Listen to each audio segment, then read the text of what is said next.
अमरोहा में पत्नी को मायके से वापस बुलाने के लिए रचा नाटक, व्यक्ति ने खुद की गर्दन पर मारा चाकू, लूट की झूठी सूचना दी।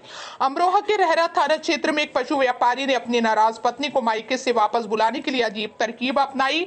उसने खुद को चाकू से घायल कर लूट की झूठी सूचना दी। पुलिस ने आरोपी को गिरफ्तार कर लिया है। एडिशनल एसपी अखिलेश भदौड़िया ने बताया कि यह घटना 16 जुलाई की रात बारावली गांव में हर्द आरोपी अमरोहा के रहरा थाना क्षेत्र में एक पशु व्यापारी ने अपनी नाराज पत्नी को मायके से वापस बुलाने के लिए अजीब तरकीब अपनाई। उसने खुद को चाकू से घायल कर लूट की झूठी सूचना दी।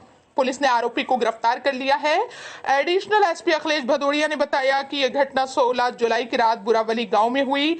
आरोपी नसीम पुत्र जहीर ने खुद की गर्दन पर चाकू से वार किया। फिर उसने पुलिस को बताया कि उस पर लूट के इरादे से हमला हुआ था। जांच में पता चला कि घटना से एक हफ्ता पहले नसीम के बेटे के मोबाइल पर एक लड़की का फोन आया था। इस बात पर नसीम ने बेटे को डांटा और पिटाई की कोशिश की। इससे घर में विवाद हो गया। नसीम की पत्नी अपने भाई के साथ गजराला स्थित मायके चली गई। बेटा भी काम के लिए घर छोड़कर चला गया। नसीम की पत्नी ने उसके वापस आने से मना कर दिया था, इसलिए उसने ये योजना बनाई। पुलिस की पूछताछ में नसीम ने अपना जुर्म कबूल कर लिया। पुलिस ने आरोपी को गिरफ्तार कर न्यायालय के समक्ष पेश किया है। Bureau report Amroha. ये 16/17 जुलाई की रात की घटना थी।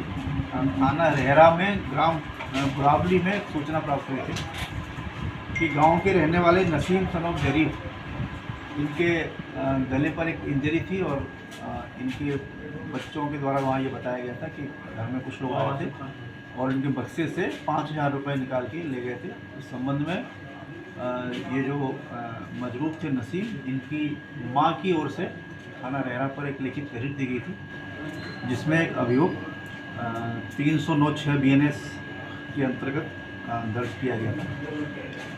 इसमें मौके पर पूछताछ के पश्चात हम लोग को काफ़ी गहराई से हम लोगों ने इसमें जानकारी की। इनके परिजनों से भी इसमें वार्ता की गई, इनके फ़ोन कॉल्स को भी निकाला गया। जब ज़्यादा गहराई से हम लोगों ने जानकारी की तो ये तथ्य प्रकाश में आया कि ये जो घायल मजरूफ था नसीम, घटना से लगभग एक सप्ताह पहले इसका बड़ा लड़का जिसका नाम अनस है, उसके पास कोई फ़ोन कॉल किसी का आया था। इसने उस पर कॉल बैक किया तो उसमें किसी लड़की से उसकी बात हुई।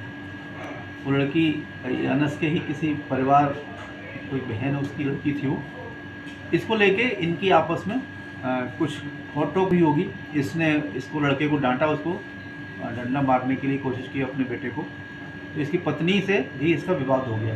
उसके पश्चात पत्नी अपने भाई के साथ अपने मायके चली गई। इसका लड़का भी यहाँ से जो राजस्थान में कहीं काम करता है वहाँ चला गया और ये पत्नी ने इसके घर आने से, वापस आने से इनकार कर दिया। इसने ये प्लान बनाया कि इस तरह से मैं पत्नी को वापस ला पाऊँगा। इसने ऐसा बताया कि इसीलिए इसने एक घर में कोई चाकू था इसके पास, इसने अपने गले पर एक चोट का निशान बना के ये घटना की। इसने स्वयं इस बात को एक्सेप्ट किया है। इसका कहना है कि डरवश इन्होंने उस घटना को लूट की घटना के रूप में बता दिया था।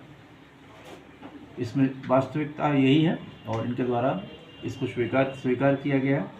इसी क्रम में हम लोग इस विवेचना का जो भी अग्रिम निस्तारण होगा वो पुलिस के द्वारा किया जाएगा। ठीक, थैंक यू।